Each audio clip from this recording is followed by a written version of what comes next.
A pesquisa realizada em 2003 traz informações como o número de presos por estado, a quantidade de unidades prisionais e a que tipo de detento se destina, e detalhes sobre causas da superlotação, como a taxa de ocupação comparada ao número de vagas e o percentual de presos sem condenação. No Piauí, são 3.224 detentos, 100,9 presos para cada grupo de 100 mil habitantes. Desse total, 64% ainda não foram a julgamento. E um terço desses presos provisórios estão no sistema há mais de 90 dias. Apesar de o Piauí ter a terceira menor população carcerária do país, é um dos 4 estados da federação com o maior número de presos provisórios, ficando atrás apenas de Sergipe, Maranhão e Bahia. O índice de 64% também está muito acima da média nacional, que é de 41%. A pesquisa também enumera 13 unidades, com 1.718 vagas, sendo uma delas para presos provisórios, a Casa de Custódia. Comparando-se ao total de presos, a taxa de ocupação chega a 188%, ou seja, quase o dobro da capacidade. Nos últimos 2 anos, a população carcerária do Piauí saltou para mais de 3.600 detentos, enquanto as vagas subiram para 2.230, 130 delas na 14ª unidade prisional, a Casa de Detenção de Autos, a segunda para presos provisórios. O total desses presos caiu 9 pontos percentuais, mas ainda é alta a taxa, 56%. Um dos coordenadores do Grupo de Monitoramento e Fiscalização do Sistema Prisional esclarece que uma série de medidas vem sendo adotada para melhorar a situação no sistema prisional do Estado.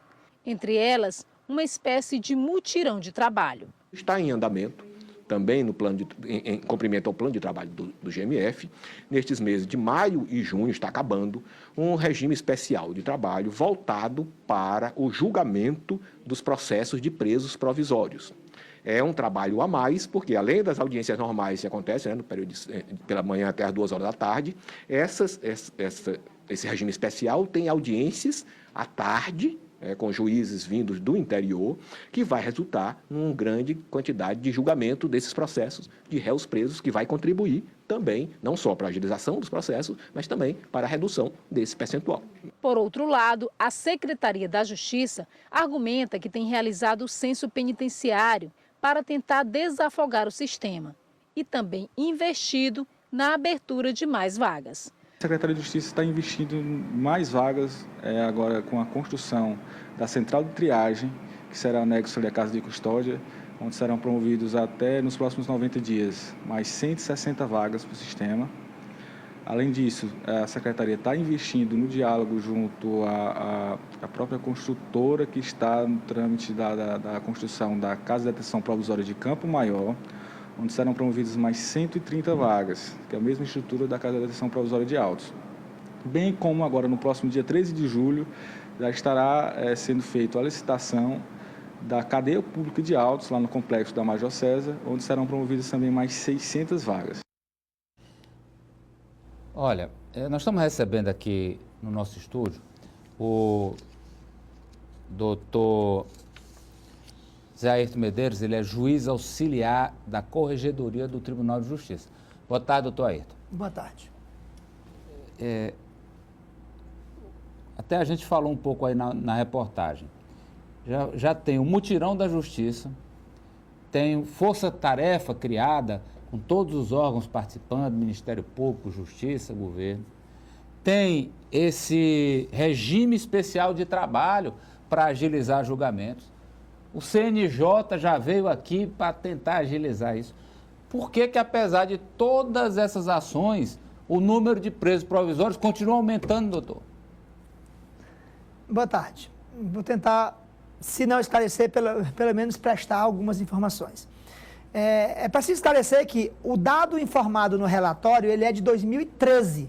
E como o colega Vidal informa na reportagem, nós temos números nossos de dezembro de 2014, ou seja, bem mais atualizados, que dão conta de 56% dos presos provisórios. Reduziu o percentual. Em torno de 10% do que indica o relatório do Ministério da Justiça. Não que seja falso, é que é de junho de 2014. É mais atualizado. É mais atualizado. Entretanto, continuamos alto. A média nacional é em torno de 40%. E nós temos em torno de 56%. Estamos acima. Estamos acima. Não nos é confortável. Aliás, 40% já é um número ruim. Já é um doutor. número ruim. Mas isso demonstra, primeiro, o número de presos, a quantidade de presos no Brasil. Tanto é que temos hoje a quarta maior, acho que quarta maior população a gente do mundo. A gente só perde para os Estados Unidos, Rússia e China. Isso. Então, e olha que a China tem mais de 1 bilhão de habitantes. Então, os Estados Unidos também, bem mais que a gente. Então, a primeira constatação é que, muito embora a sensação da sociedade seja de insegurança, o dado também informa que nos últimos 10 anos dobrou-se a população carcerária do Brasil. Quer dizer, então, que dobrou-se a quantidade de pessoas que estão presas. E eu afirmo com toda a categoria que diminuiu o número de juízes. Diminuiu o número de juízes. Agora o senhor disse aí, doutor, dois números. Nos últimos 10 anos, dobrou a população carcerária, o número de presos, detidos, enjaulados no Brasil. O número de juízes caiu, portanto é difícil julgar, fica provisório. Agora eu tenho uma pergunta. Quando a gente, em 10 anos, dobra o número de presos, isso também significou uma diminuição da violência? Homicídio, assalto, estupro? Pelo contrário, o que eu sei e que a sociedade sente é que aumentou. Não sei dizer se dobrou, se triplicou ou se foi metade no aumento, mas o que eu sei e que a sociedade sente, todos nós sentimos como cidadãos que saímos à rua todo dia e acompanhamos os noticiários, a violência aumentou. Não é um paradoxo, doutor? Com mais gente presa, a violência aumenta? Sem a menor dúvida. Isso implica em concluirmos que a sociedade precisa parar e os governos precisam parar de não enfrentar o problema e buscar mecanismos de solução. Por exemplo, qual é a constatação? É que prisão a mais não resolve. Do jeito que está sendo hoje. Então, é preciso que os órgãos, Poder Judiciário, Poder Executivo, Poder Legislativo, se juntem, pesquisadores, cientistas que tratam da matéria, se juntem e discutamos soluções discutamos o problema para que possamos trazer solução. Prisão, especificamente, eu não estou dizendo também que tem que soltar todo mundo. Não sou contra a prisão. A constatação, entretanto, é de que prisão por prisão não resolve o problema de violência. Principalmente nas condições das prisões brasileiras hoje, que são, isso é reconhecido por todos, universidades do crime. Nós temos comprovadamente um dos maiores índices percentuais de reincidência do mundo. Na Noruega, na Suíça, na Suécia, quem vai preso, que é solto, 5%, por exemplo, 10% volta a cometer crime, que é o que a gente chama de quem sai e volta para o sistema. No Brasil é 80%, 90%. Precisamos discutir o que vamos fazer para que a sociedade tenha uma resposta. Nós não podemos prender 50% da população brasileira. Nós não podemos dobrar a população carcerária a cada 10 anos no Brasil. Se for assim, já teremos a maior, teremos que parar de gastar dinheiro com saúde e educação para gastar só para com construir presídio. E manter. Presídio. Que é caro manter presídio, é mais caro manter um homem preso do que manter um homem na escola. Diga ali. Os telespectadores aqui, doutor Zé Ayrton, querendo saber a sua opinião sobre a viabilidade de tornozeleira eletrônica e penas alternativas. Olha, tranquilo, isso é uma medida sim, é uma medida que contribui sim para a diminuição da população carcerária, entretanto não é solução. Por que não é solução? Porque, eventualmente, tem um ou outro caso, eu andei acompanhando as reportagens desses 2 dias sobre esse assunto, tem a notícia de alguém que está preso há 1 ano e meio por um crime que poderia ter sido sentenciado e sido solto, mas praticamente 80% dos presos hoje é de roubo, que é assalto à mão armada, que nesses casos, praticamente em todos os casos, é caso de prisão sim, não é caso de... E qual é o detalhe? Poucos presos têm um processo. Tem um nome numa reportagem aí que eu acabei de ver, eu estava acompanhando agora, antes da reportagem, antes de vir para a TV, e tem um nome na reportagem. Ele tem prisão aqui no Maranhão, ele tem 4 mandados de prisão. Então, num caso desse... Esse lá de Castelo, já veio de São Paulo, porque foragido, já havia cometido um assalto a um posto de combustível no município e agora fez esse estupro coletivo, quer dizer...